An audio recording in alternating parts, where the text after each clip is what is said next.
बिस्मिल्लाहिर्रहमानिर्रहीम।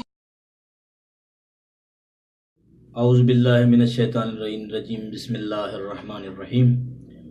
अल्हम्दुलिल्लाहि रब्बिल आलमीन। अस्सलातु वस्सलामु अला अशरफिल अंबियाइ वल मुरसलीन व आलिहि अत्तय्यबीन अत्ताहिरीन अल मासूमीन अल मज़लूमीन व लअनुद दाइमु अला अअदाइहिम मलऊनीन। अम्मा बाद फ़क़द क़ाल सुब्हानहु व तआला फ़ी किताबिहिल मजीद। बिस्मिल्लाहिर्रहमानिर्रहीम। अदऊनी अस्तजिब लकुम। सामीन मोहतरम, अॼोकी हीअ पंजी नशस्त दुआ जे उनवान सां असां इहो अर्ज़ु करे चुका हुआसीं त दुआ जे लाइ लफ़्ज़नि जो सुठो इंतिख़ाब, मकान सुठो ऐं ज़मान भलो हुजे त दुआ शरफ़ क़बूलियत ते पुॼंदी आहे।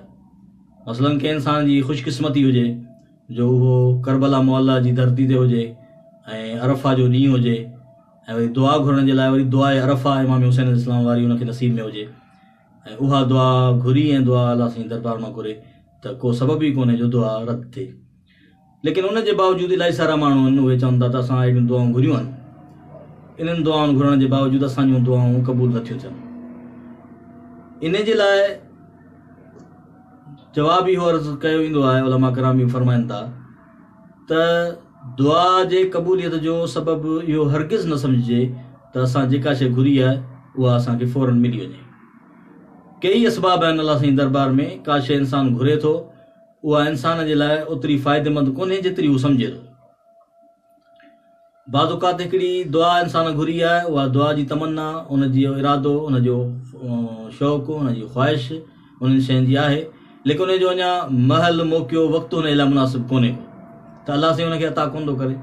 कुझु अहिड़ा बंदा आहिनि जिन जे घुरण खे अलाह साईं पसंदि थो करे। अलाह साईं चाहे थो त मुंहिंजा बंदा इहे मूंखां घुरंदा रहनि त हिन जी सदा मुंहिंजी दरबार ताईं पुॼंदी रहे, ताकी हिन जे आख़िरत जो अजुर वधंदो रहे। हाणे उन्हनि जूं दुआऊं इन करे आहिनि त पोइ हिन दुनिया में तव्हांखे जेको मिले आहे उहो कुझु बि कोन्हे। रिवायात आहिनि त क़यामत जे ॾींहुं काफ़ी माण्हू इहा ख़्वाहिश कंदा त काश असांजूं फलाणियूं दुआऊं क़बूल न थियनि हा ऐं उन जे बदिले में असांखे जेको कुझु मिलियो आहे, ॿियनि जेके क़बूल न थियूं उन्हनि जो जेको मिलियो आहे उहो अजुर दुनिया में मिलियल शयुनि खां वधीक अजुर आख़िरत जो आहे।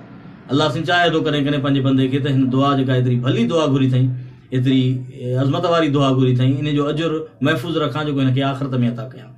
जंहिंजे लाइ हाणे मिसाल तौरु आउं नंढो वाक़ियो तव्हांजी ख़िदमत में अर्ज़ु कयां त पंहिंजो अमीनी साहिबु जेको अल गदीर जो मुसनिफ़ आहे, साईं लिखे थो त मूं पंहिंजी ज़िंदगी में मग़रिब जी नमाज़ खां पोइ हर में अमीर मोमिनीन सल्लल्लाहु अलैहि वसल्लम में बीठो हुउसि त मूं ॾिठो त हिकिड़ो अरबी शख़्स हिकिड़ो अरब जो आयो, जंहिंजो वीचारे जो हिकिड़ो पेर मुड़ियल हो ऐं आयो ईअं ई अची दरबार में वेहण खां पोइ न इज़्न दुख़ूल, न ज़ियारत पढ़णु, न सलाम करणु, अचण सां चई हाली ॿुधो अथऊं तूं मुश्किल कुझु आहीं, मुंहिंजो पेर ठीकु कर ऐं अॼोकी राति में ठीकु कर, जेकॾहिं ठीकु आहे न त आउं न मञींदुसि तूं मुश्किल कुझु आहीं।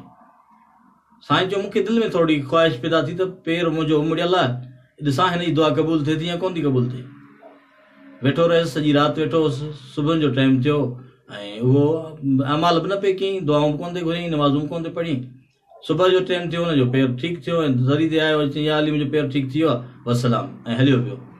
ऐं हैरान थियुसि, मूंखे सम्झ में न आयो त हीअ छा थियो जो हुनजी दुआ घुरी, हुनजो पेर ठीकु थी वियो हुयो ऐं मुंहिंजो पेर आहे उहो बि ईअं ई मुड़ियल आहे ऐं मुंहिंजो ठीकु कोन थो थिए। मौला खे इल्तिजा करे ऐं घर वियुसि, ऐं सुतो आहियां त ख़्वाब में मौला अमीर काइनात आया। मौला फरमायो त असां हुनखे इहो ॾिनो इन करे जो हुन वीचारे जो हिकु त अक़ीदो ई एतिरो हो जो अली ॾींदो आहे। जेकॾहिं हिनखे न मिले हा अलाह साईं दरबार में त हुनजो अलाह तां अक़ीदो ख़तमु थी वञे हा, हुनजे रसूल तां अक़ीदो ख़तमु थी वञे हा, हुनजो मुंहिंजे विलायत तां अक़ीदो ख़तमु थी वञे हा। हुन वीचारे जो अक़ीदो ई एतिरो हो, तोखे असां जेकॾहिं न ॾींदासूं पहिरीं तूं रुसी वेंदे, पर तुंहिंजो मयार मार्फत जो एतिरो आहे जो तूं सुबुह जो रुसी वेंदे त शाम जो वरी अची माफ़ी वठंदे। ॿियो सबबु इहो आहे जेकॾहिं तो मुंहिंजी दरबार मां अची घुरियो बि आहे त यादि रख त तूं जेकॾहिं दुआ घुरीं थो तुंहिंजो पेर ठीकु थिए त आऊं अली अलाह साईं दरबार मां तुंहिंजो पेर ठीकु कराए सघां थो, पर अली तुंहिंजो पेर ठीकु न कंदो। उन करे जो अली ॼाणे थो त तोखे इन जे बदिले में क़यामत में केतिरो वॾो अजर मिलणो आहे। अहिड़ी क़िस्म जी सूरत हाल इलाही सारे दुआ घुरण में थींदी आहे। माण्हू कॾहिं बि दिलि शिकस्ता न थिए त मुंहिंजो हेतिरियूं दुआऊं घुरियूं आहिनि, इहे क़बूल छो नथियूं थियनि। हिन जा कई असबाब आहिनि, उन मां हिकिड़ो सबबु इहो बि आहे त अलाह साईं दरबार में उनजी उहा साॼी दुआ उन ख़ज़ाने में आहे जेको हुनजे लाइ आख़िरत लाइ रखियो वियो आहे। दुनियावी ज़िंदगी इंसान जे लाइ इहे चंद ॾींहं आहिनि ऐं इहा आख़िरत जे लाइ आज़माइश ई आहे। जॾहिं हिन आख़िरत दुनिया जी आज़माइशुनि में कुझु दुआऊं जेकॾहिं ज़ाहिरनि न मिलनि, उन्हनि जो असरु ज़ाहिरनि ॾिसण में न अचे, उन्हनि मां जेके शयूं घुरियूं आहिनि उहे शयूं दुनिया में इंसान खे मोमिन खे न मिलनि ऐं उनजो वॾो अजुरु आख़िरत में मिले, त उन मोमिन बंदे मोमिन खे इन खां वधीक छा खपे। यकीननि दुआऊं ईअं ई क़बूल थियनि थियूं ऐं इहे ई असबाब आहिनि जिन सबबनि जे करे ज़ाहिरनि असांखे लॻंदो पियो हूंदो आहे त असांजूं शायदि दुआऊं क़बूल नथियूं थियनि। दरबार इलाही में दुआ आहे त असांखे सही नमूने सां दरबार इलाही में दुआ घुरण वारनि में शुमार फ़रमाए ऐं असांखे पंहिंजे दरबार जे अदना ग़ुलामनि में शुमार फ़रमाए। वस्सलामु अलैकुम वरहमतुल्लाहि वबरकातुहू।